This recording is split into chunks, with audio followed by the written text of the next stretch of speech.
हो, तेरा ये हाल कैसे हुआ? अरे मैंने तो कहा था कि बूढ़ी को खत्म कर दे, तू ना कर सका, उल्टा अपना ही चेहरा जला लिया तूने। अरे रे रे रे रे रे, मुझे लगा कि काम आसान होगा, पर नहीं। बूढ़ी तो किसी किसी किसी देवी के समान शक्ति रखती है। उसने बोतल मुझसे छीन ली, मैं उसे रोक ही नहीं पाया। हो, तो फिर तू एक और बार कोशिश करेगा, समझा? नहीं नहीं नहीं नहीं, मैं अब कोई कोशिश नहीं करना चाहता। बोलते हुए भी दर्द कर रहा है। मेरे चेहरे की हालत दिख रही है। अगर मैं फिर से बूढ़े के पास जाऊंगा तो लगता है कि इस बार जिंदा ही नहीं लौटूंगा। मैं पैसे बढ़ा कर दूंगा, पहले आधा दूंगा। अब बता, सोच कर बता, करेगा या नहीं करेगा? ठीक है, पहले मुझे 50,000 चाहिए। दिए तुझे 50,000 दिए, पर काम न हुआ तो पैसे वापस करने होंगे। हाँ हाँ ठीक है, पैसे वापस कर दूंगा। अब मुझे जहर की बोतल दे दो, लाओ।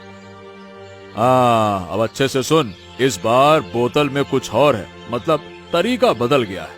साधु बाबा ने जो बोतल दी थी उसमें हवा भरी है। बूढ़ी की नाक के पास ले जाकर बोतल खोल देने से वो मर जाएगी, पर सावधान रहना, किसी भी तरह हवा तेरी नाक में ना जाए।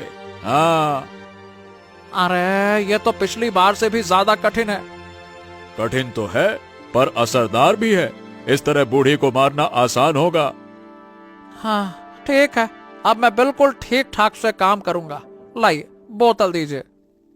वो बोतल तो मेरे पास नहीं है। जिसे बूढ़ी को खत्म करना है उसे सीधे साधु बाबा से बोतल लेनी होगी। ओहो, अब ये साधु बाबा कहाँ रहते हैं, मुझे तो नहीं पता। हमारे गांव के बिल्कुल उत्तर में एक जंगल है। जंगल में एक अकेला बरगद का पेड़ है। साधु बाबा उसी बरगद के पेड़ के नीचे बैठते हैं। तुम्हें वहां जाना होगा। हाँ ठीक है, चलो मैं साधु बाबा के पास जाने के लिए निकलता हूँ। हाँ ठीक है, जा।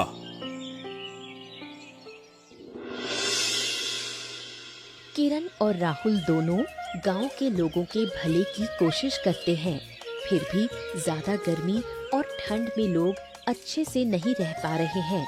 इसलिए दोनों दोस्त मिलकर तय करते हैं कि वो फिर से बुढ़िया से बात करेंगे। तुम लोग फिर मेरे पास क्यों आए हो? मैं तुम्हारी बात नहीं सुन पाऊंगी। अरे बूढ़ी माँ, मेरी बात तो सुनो। मैं क्या कह रहा हूँ कि 2 लोगों के अपराध की सजा पूरे गांव के लोगों को नहीं दे सकती हो। मधुपुर गांव में भयंकर ठंड से बूढ़े और बच्चे मर रहे हैं। खाना पीना उनको कुछ मिल नहीं रहा, फसल हो नहीं रही। हमारे गांव में भयंकर गर्मी से बूढ़े बच्चे मर रहे हैं, फसल नहीं हो रही। दोनों गांव की हालत एक जैसी है।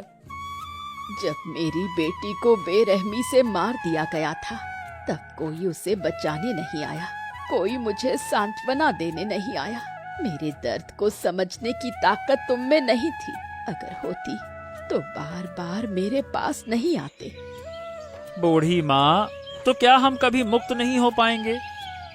इस बार सोच रही हूँ दोनों गांव को श्राप मुक्त कर दूं, मगर मेरा कुछ काम है, वो पूरा कर पाओगे तो ही श्राप मुक्त करूंगी। हाँ चलो, कम से कम एक उम्मीद तो दिखाई दी। तुम्हारी बातें सुनकर हमें भरोसा हुआ। लेकिन अगर तुम मेरी मदद करोगे तो ही ये संभव है। हाँ बिल्कुल। अरे आप जो कहेंगी हम वही करेंगे बूढ़ी माँ। आप हमें बस ये बताइए करना क्या होगा। मैं तुम्हें एक तरह की दवा दूंगी।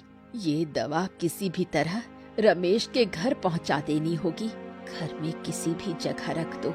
इस दवा की गंध जब रमेश के घर के चारों ओर फैल जाएगी तो वो भयंकर बीमारी से ग्रस्त होगा और धीरे धीरे मर जाएगा। बिल्कुल, हम कर पाएंगे बूढ़ी माँ, और हमें ये करना ही होगा। ठीक है। जब रमेश बीमारी से ग्रस्त होगा तभी दोनों गांव श्राप मुक्त होंगे। और वो दवा कहाँ है? लाइए, हमें दे दीजिए। हम आज ही रमेश के घर जाएंगे। आज नहीं, तुम लोग सुबह सूरज निकलने से पहले जाना, नहीं तो दवा काम नहीं करेगी। ठीक है बूढ़ी माँ, आप बस दवा दीजिए, फिर देखिए मैं क्या करता हूँ। तुम लोग जरा बैठो, मैं दवा लेकर आती हूँ।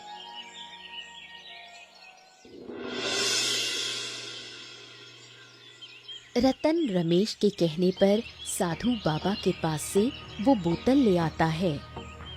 हाँ बुढ़िया, अच्छा हुआ आज ये रास्ते में ही मिल गई। इसे तो आज मैं खत्म कर दूंगा। और अच्छा हुआ कि मैंने बोतल जेब में रख ली है। सुबह सुबह इस मनहूस का मुंह देखना पड़ा, पता होता तो इधर नहीं आती। ओ बुढ़िया, ओ कहाँ अकेली अकेली क्या बड़बड़ा रही हो? उस दिन मेरे मुंह का क्या हाल किया था तुमने? देखो देखो, पूरा मुंह जल गया मेरा। अच्छा किया, धीरे धीरे तेरा पूरा शरीर जलकर राख हो जाएगा। मेरी बेटी के कत्ल का बदला लेने के लिए मुझे 20 साल इंतजार करना पड़ा।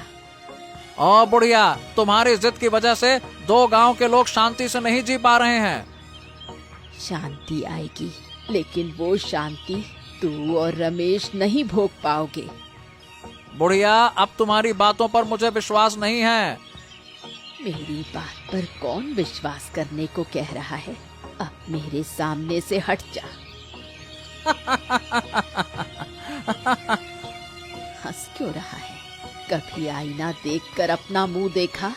तेरा मुंह इतना डरावना हो गया है कि कोई भी देखेगा तो डर जाएगा। बुढ़िया, तुमने मेरा जितना नुकसान किया है, मैं तुम्हें छोड़ूंगा नहीं।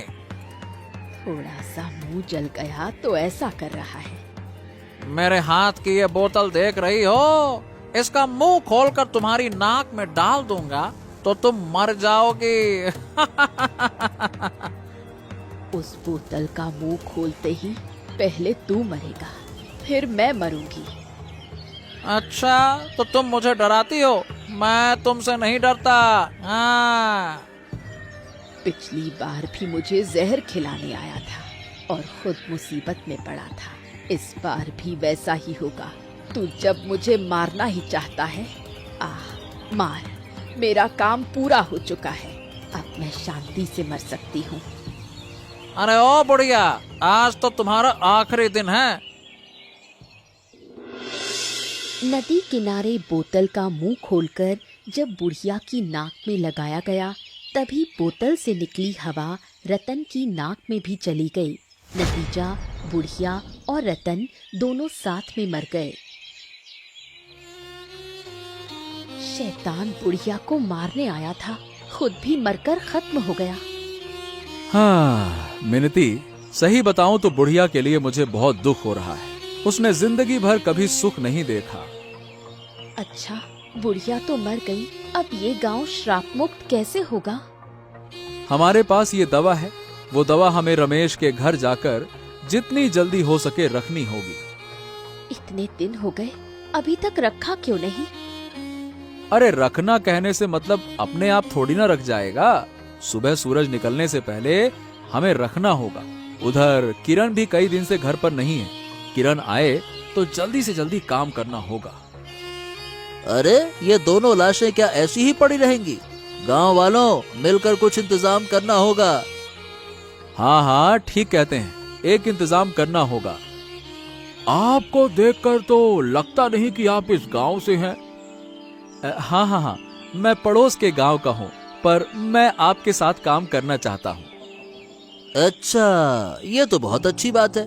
देखिए, सब लोग बस देखने आ गए, लेकिन इंतजाम करने की बात किसी के दिमाग में नहीं आई। मैं और मेरी पत्नी आपके साथ हाथ मिलाएंगे तो जल्दी से सब काम हो जाएगा।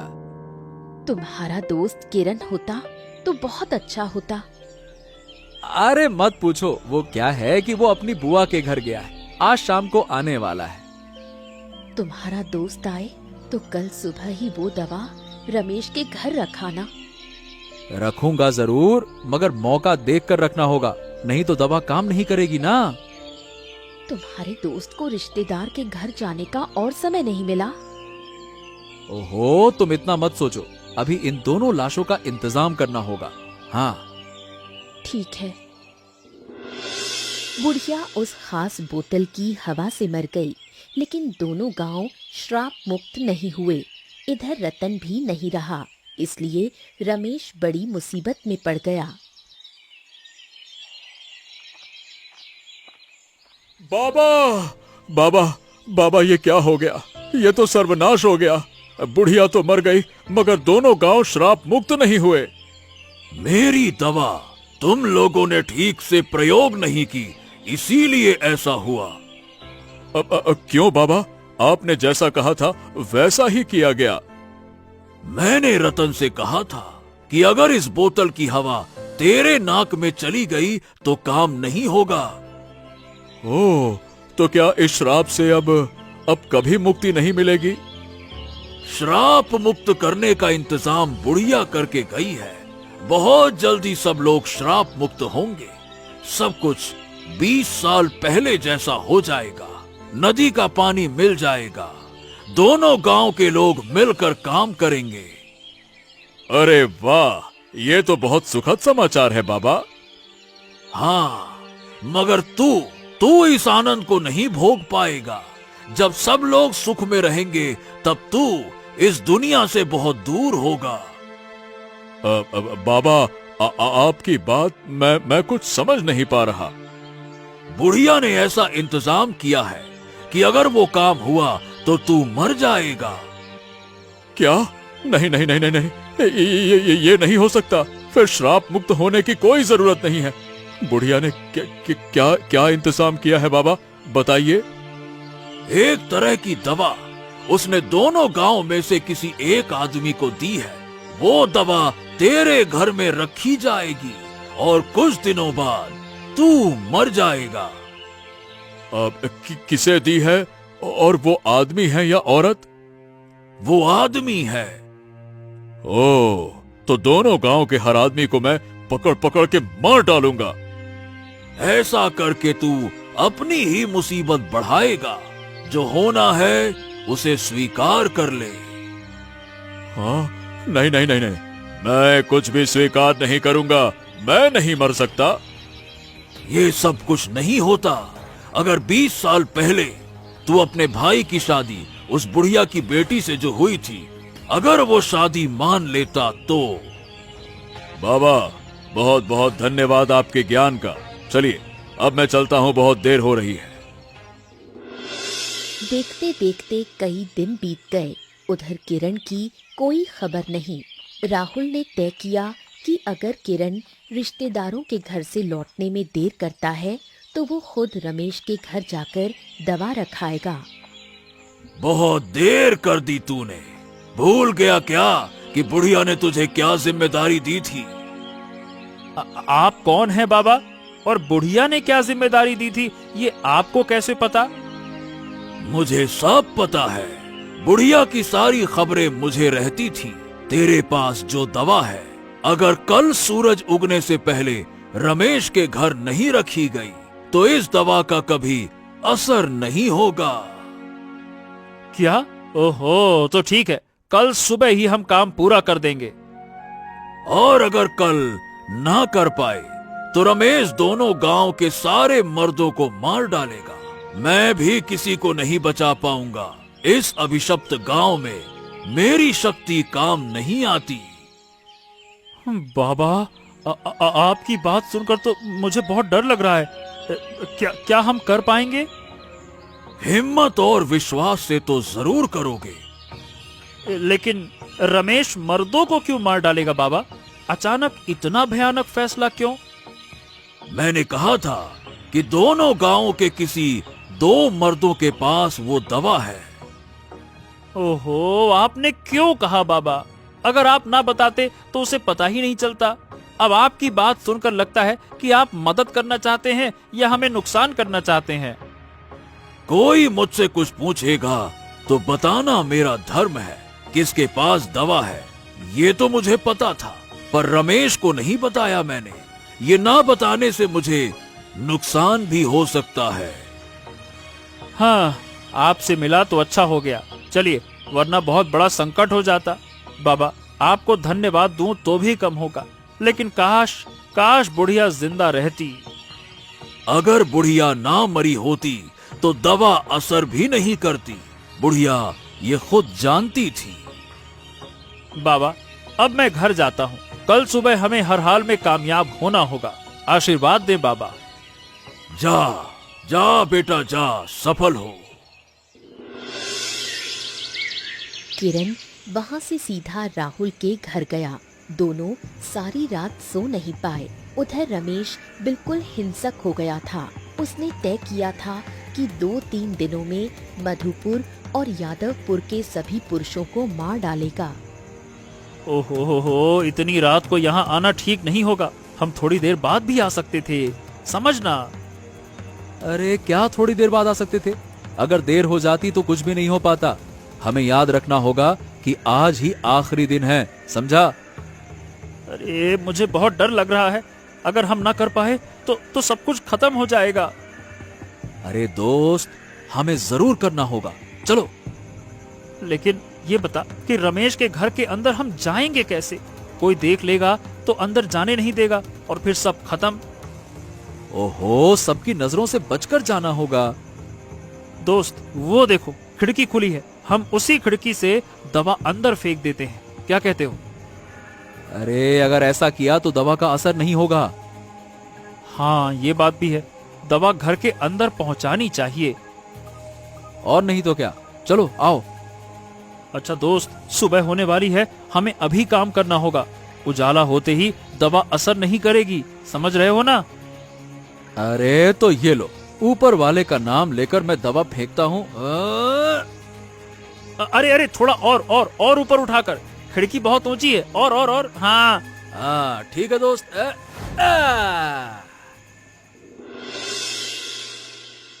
खिड़की से दवा डालने के 2 दिन बाद रमेश बीमार होकर मर जाता है। फिर दोनों गांव अभिशाप से मुक्त हो जाते हैं। देखते देखते 1 महीना बीत गया। दोनों गांव के जीवन में शांति लौट आई।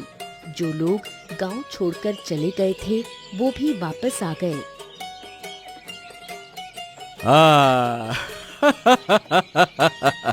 ये दृश्य देखकर बहुत शांति मिल रही है दोस्त।